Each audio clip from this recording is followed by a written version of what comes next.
I want to thank everyone for attending the January 2024 Artist Talk here with Bax Bond. This is the first talk that we have of this year, but I believe this is the third of this season that we've done. We've had a couple people already talk. We had Lindsay Saunders a while ago, and really great talks. We also had um, missing a couple names there, but nonetheless, let's go ahead and move on. I want to introduce Bax tonight.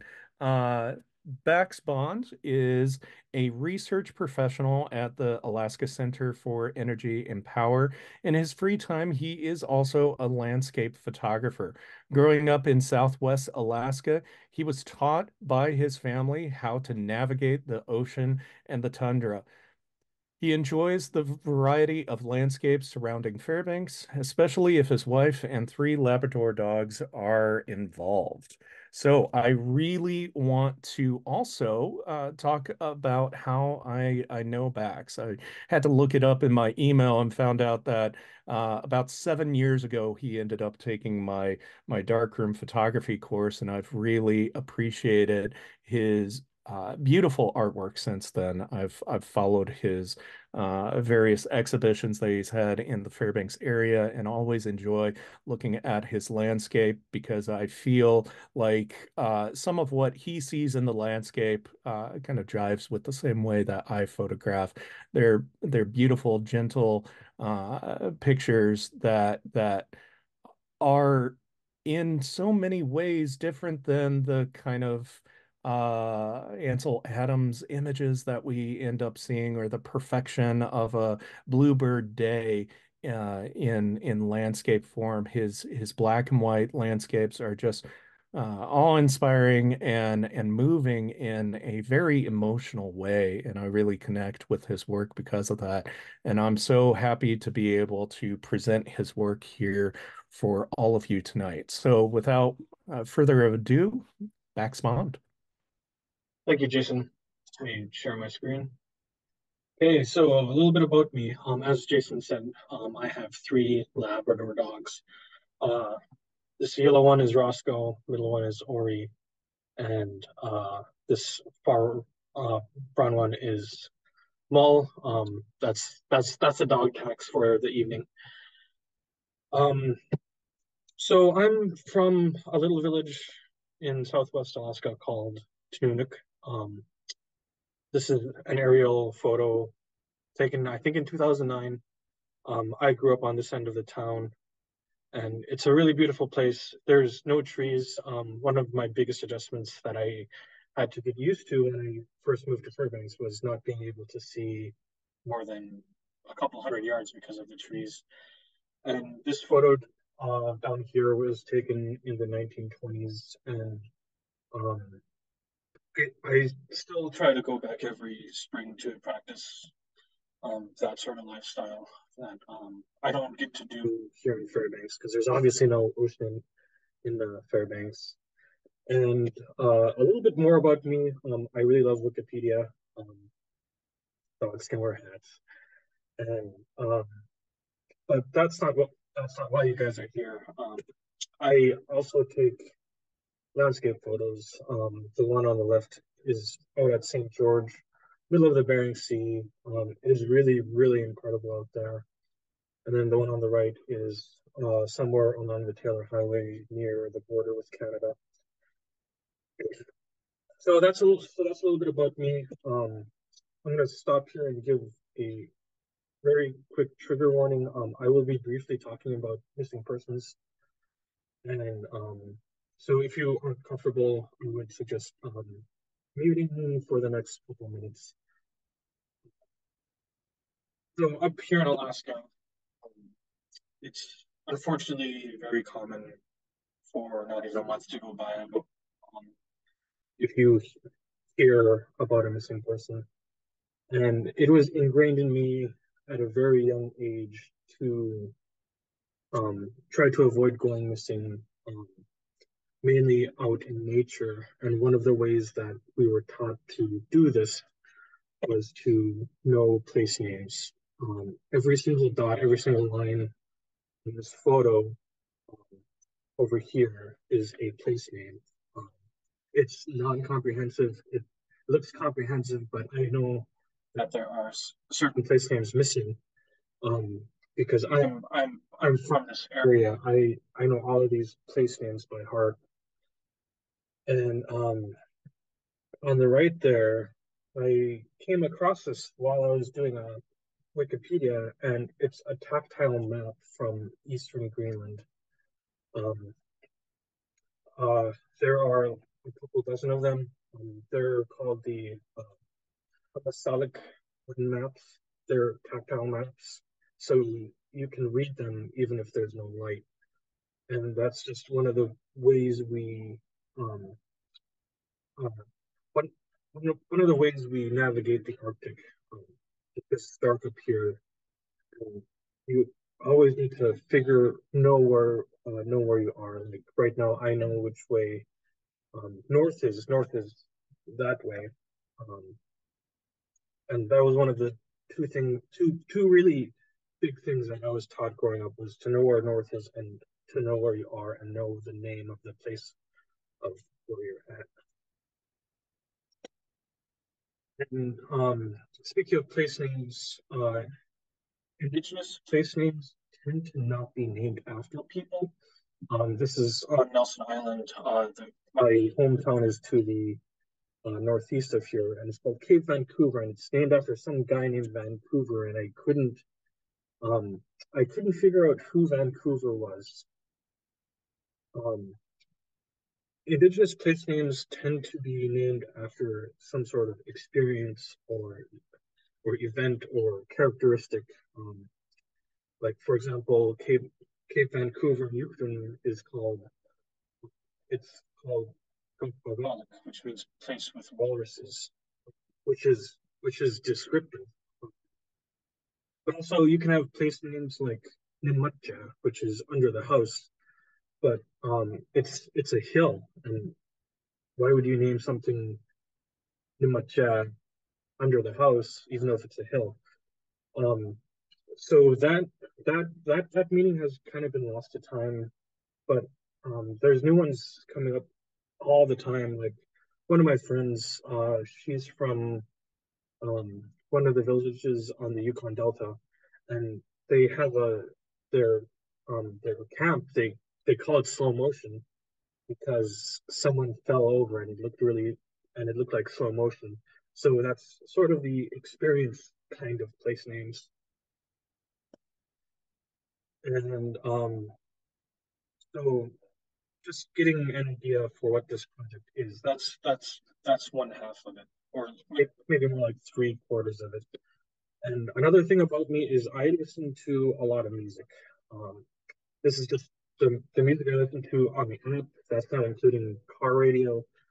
Um, to give an idea of what 4.2% is, if you took a random minute last year out of my life, there was there was a 1 in 20 chance that I would be listening to music. So a lot of the inspiration I draw um, taking photographs is often comes from the music that I listen to. So this project that I worked on the past couple of years is called Dear Isabel. Isabel is not a person. Um, it's a mountain pass between flats. So Fairbanks is up here.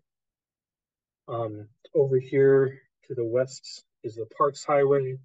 Denali National Park is over here, and over here is Broad Pass. Isabel Pass is over here to the southeast of Fairbanks, and it's this mountain pass right here. It's about 40-50 miles long, and it delineates four different regions. So to the north is the Tanana River Valley. To the east is the Delta Range. To the south is the Copper River Basin. And to the west is the Hayes Range, which is the Delta and Hayes Range are sub-ranges of the Alaska Range. So Isabel Pass is located here. It's about a 2-hour drive from Fairbanks, so it's not super far away from me. Um, and a little bit more background on that area. It's a mix of state, federal, and private lands. It's not a national park. It's not protected like a national park, but there are some state recreation areas and some military land mixed in there as well. So I kind of formatted when I thought about this project, I realized that I wanted to write it or make it as a letter, and I'll let you guys read. Um, and the whole inspiration behind this project was that uh, I this project started in 2020, which I think was a pretty traumatic year for a lot of us. And going back to knowing place names, uh, having and going back to the experience of place names, um, that's one of the ways I remember where I am was is by remembering the experiences I have on that land. And 2019, 2020, that was a big change for all of us, and this was one of my ways of processing everything that was happening. And oh, so the lyrics "I've placed faith in geography to hold you in my memory" um, came from a Death Cab for Cutie song that was released in 2018. The name of the song is Gold Rush.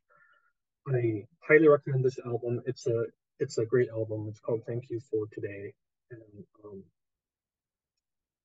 And another thing that I realized was like gold rush. That's a pretty loaded term here in Alaska um, because of the exploitation, the colonization that happened, and the environmental damage. And in Isabel Pass, there isn't that much gold. Um, Gold really affected the Fairbanks area, the 40 Mile area. So using this term that was the name of a song that I got these lyrics from, just it made me think even more. And this one was like an early iteration. Chronologically, this was the first photograph I took of Isabel Pass for this specifically for this project because it went into a magazine called Anecdote. And I was still figuring out where I wanted to go with this project. Because Isabel Pass, it's um, part of it is above tree line, and it reminds me a lot of where I'm from, and that's probably why I grew to like that area so quickly. I got my first car in 2014, and I drove that road for the first time in like 2016, and I just fell in love with that area. And it can be beautiful, it can be cold. I've gotten stuck up there while there's thunderstorms.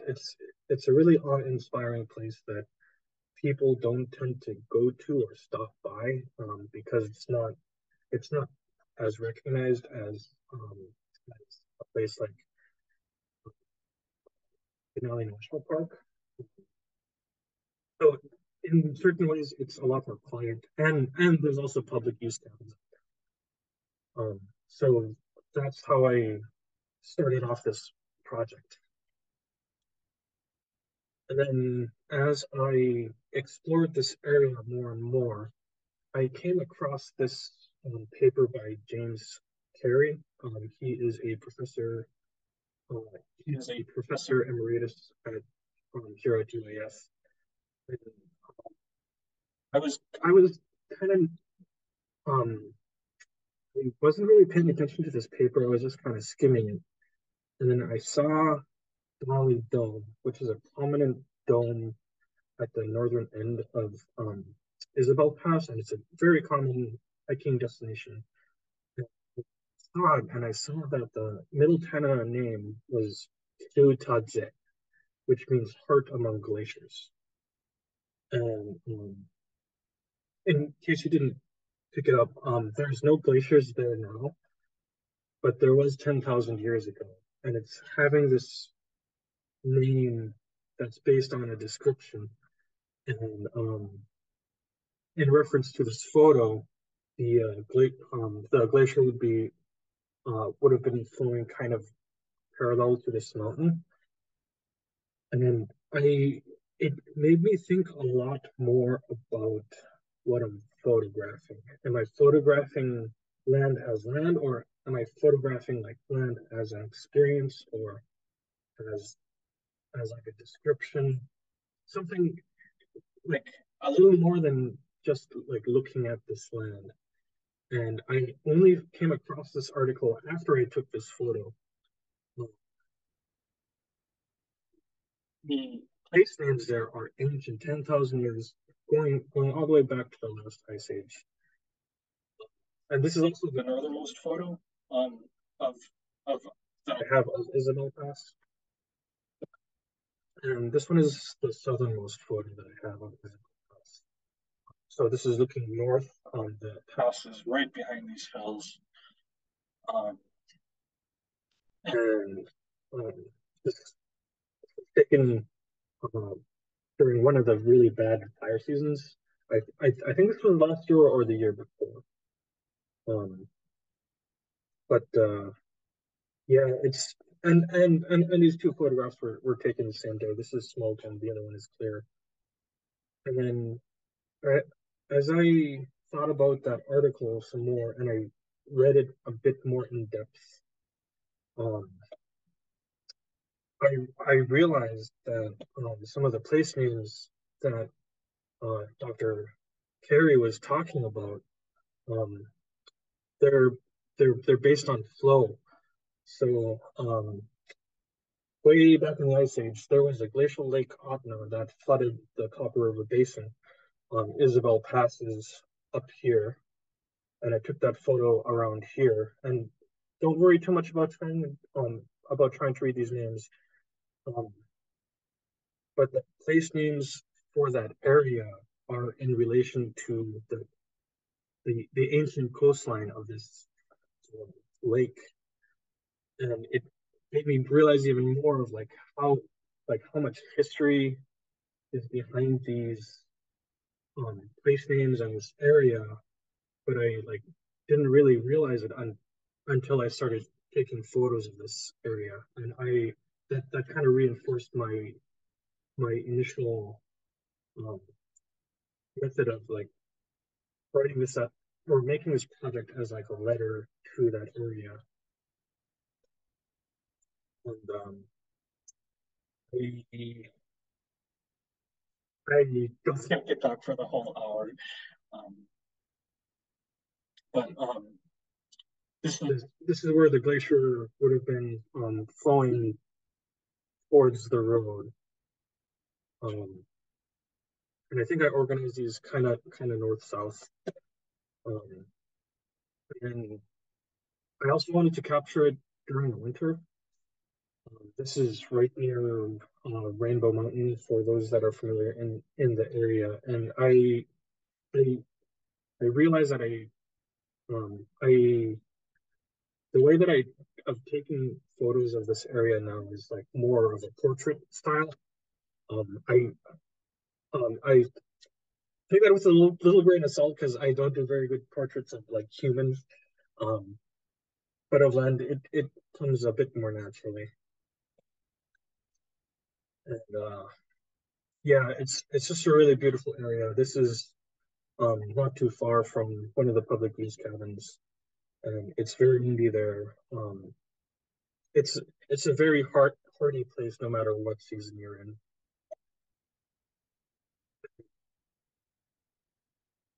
This photo, mm, this past winter, and yeah, it's just an incredible place. Those those hills, they're actually the scars left by those ancient glaciers. It's bedrock, and so the ice carved away on the mountainside and left these scars where the trees were.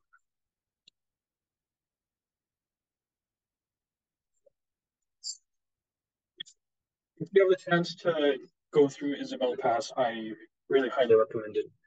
Um, and I think that's pretty much all I have to say. It's this project was not really a love letter, but like a letter of a letter of appreciation to that area because it's healing, but it's also like it's it's kind of unforgiving in a way because of how harsh the weather can be. But it also just it kind of makes you appreciate the isolation and um, the quiet it has compared to some of the more touristy areas of the state.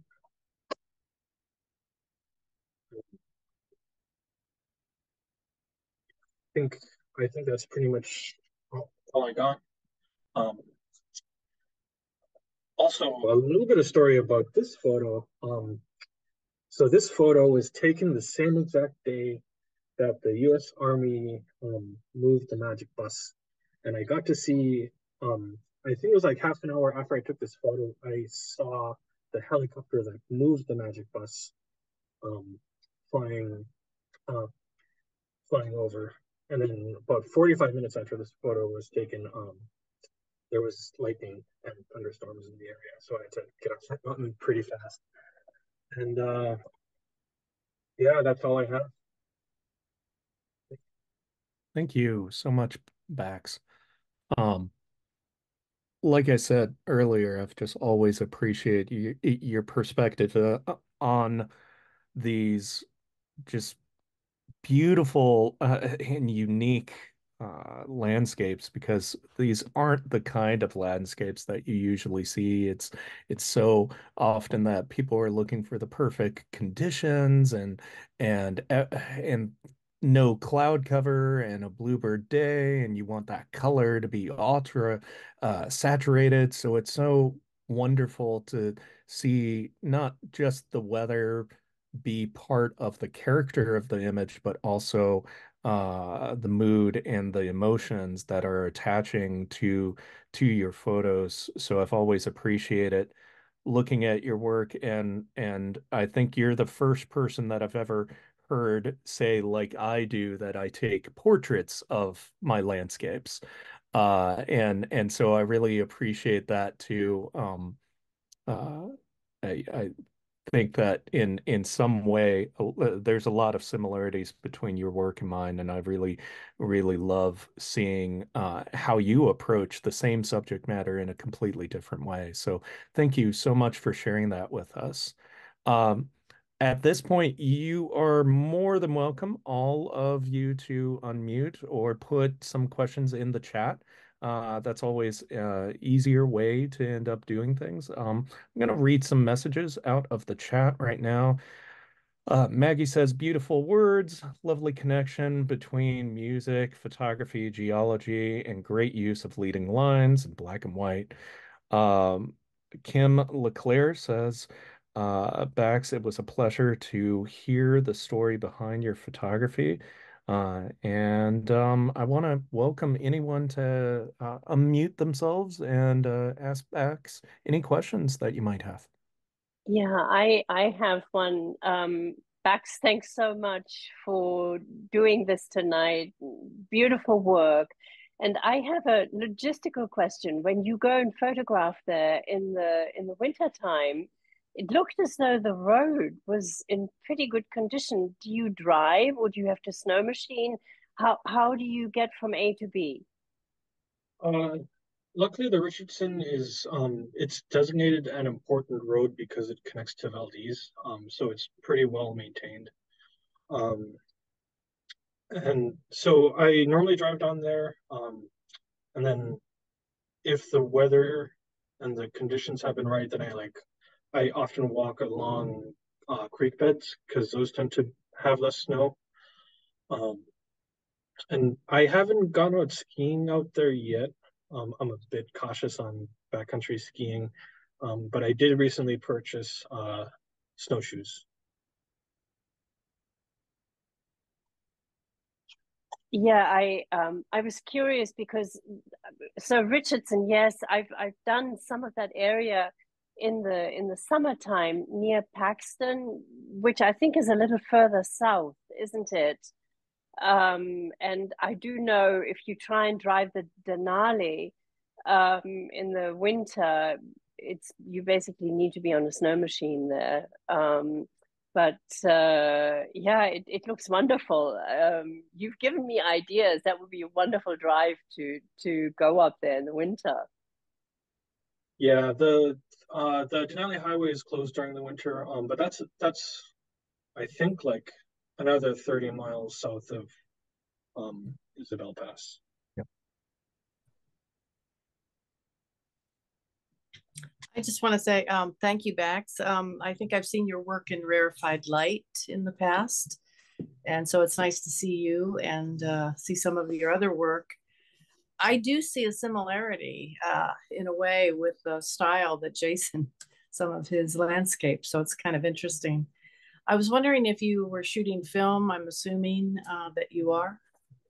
If you could just I talk a bit about your technique. I haven't been shooting film recently because I did a big move a couple of years ago. I bought a house here in Fairbanks, and I kind of don't have the dark room set up, but I am slowly working towards that. Um, my favorite camera actually to use is a micro four thirds digital camera. I Okay. I do shoot APC, which is slightly larger sensor, but once I started shooting micro four thirds, I I fell in love with it because it's a lot smaller and it doesn't take up as much room in my bag, and it's it's gotten very natural for me to shoot in that. I'm also not printing particularly big, so I don't need Mhm. a big sensor. We've got Thank a you. question in the chat. I really liked your eye for texture. Do you shoot color as well? If so, what do you look for? Yeah, I do shoot color also. I so any time I'm doing a show, I do it in black and white because I hate printing in color. Um, but I do shoot in color. I tend to gravitate towards centering things. Um, but I I like shooting in black and white because it there's so much more freedom that you're allowed to have without making things look unnatural. Um, but I I mean my favorite photo of all time is shot in color. Actually not too far from where Isabel passed us.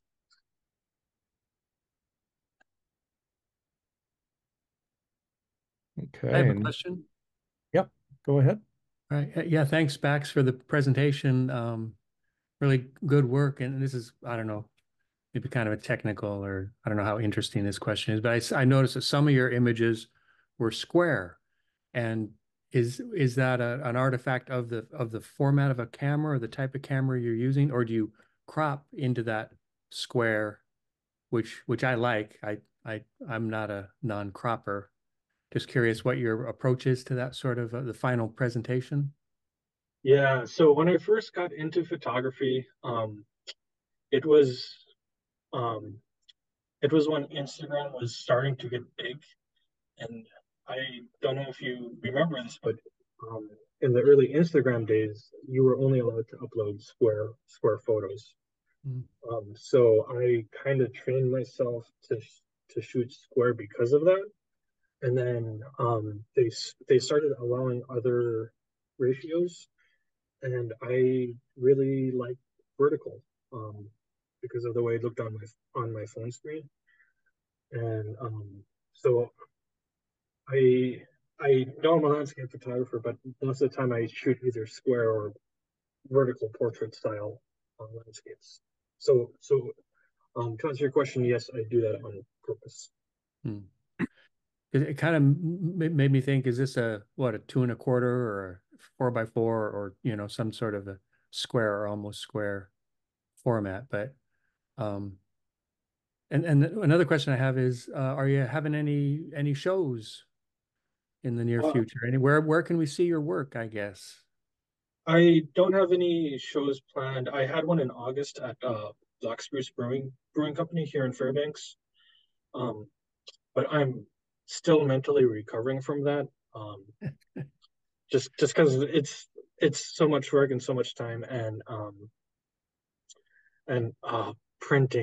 printers are such a pain. I feel your pain. But now, so you can just take that same show and ship it somewhere, you know? And I don't know, you got it in the bag, so maybe just take that same show and go on the road with it. Okay, so next question. Pleasure to see you and listen to your explanations. Curious what the elevation of Isabel Pass is. Uh, on the lower end, I think it's around. It's not that much above Fairbanks. Fairbanks is like 600 feet above sea level. So on the lower end, it's around, I would say 1,000, and then on the upper end, it's probably closer to 3,000. Tree line is about 3,000 feet here, so I think that's right. Yeah, yeah, that tracks, I think. Other questions? Anyone? Yeah, Maggie? Yeah, excuse me. I was just wondering, I'm in grad school, so I've been dabbling with some homework on the side. So I apologize if this was already covered, but I'm just curious. It seems like the editing style that you've adopted is pretty minimalistic, if any, which I really appreciate. But I'm also curious to hear your thoughts on editing and how you kind of approach that, if at all. Um, I don't feel like my editing is pretty minimalistic. I Oh, spend, okay. um, but uh, it's I spend a long time to make it look like like it's not. I I want it to be realistic, but I also want it to have be a just like a tiny bit beyond what you see. So um, yeah, I spend a long time messing with midtones. Okay, other questions? Yeah, it's always a difficulty, especially in black and white, especially in the conditions that you're shooting with that overcast, to get those midtones to look right, to have enough contrast, to not have a muddy image. And so, yeah, I can definitely understand your images don't look like you're editing them because you're doing a good job at editing them really well, and making that blend together. So I really appreciate the realism in your images, but it's really hard to capture that in those conditions. Yeah, the technique I use is called luminosity masking. Mhm. Nice. Any other questions, folks? I guess I do have a question. Speaking of editing, uh, do you use Lightroom or Photoshop or some other? Both. Um, it's I usually iterate probably three different versions. So I start in Lightroom. It helps me stay organized. I do rough global edits in Lightroom, bring it into Photoshop, do the luminosity masking, and any other more finer technical edits. Then I bring it back to Lightroom to export. Then I actually look at it on my phone, because of screen temperatures, and um, so I bring it onto my phone, and if it looks good on my phone, then I'm happy. But if some of the edits that I made don't translate onto a mobile screen, then I actually bring it back into Photoshop and do more like color edits. That actually brings up a question for me, seeing that you do concern yourself with the mobile translation of it. Do you also consider how Facebook and in Instagram upload it and how it looks when you're on those platforms? Uh, I I I can't say anything for Facebook because I don't use Facebook anymore. Um, but I do actually I manually set the size of the photo um when I export it. If I'm posting it on Instagram, then I manually set the size of the photo to Instagram's natural um settings.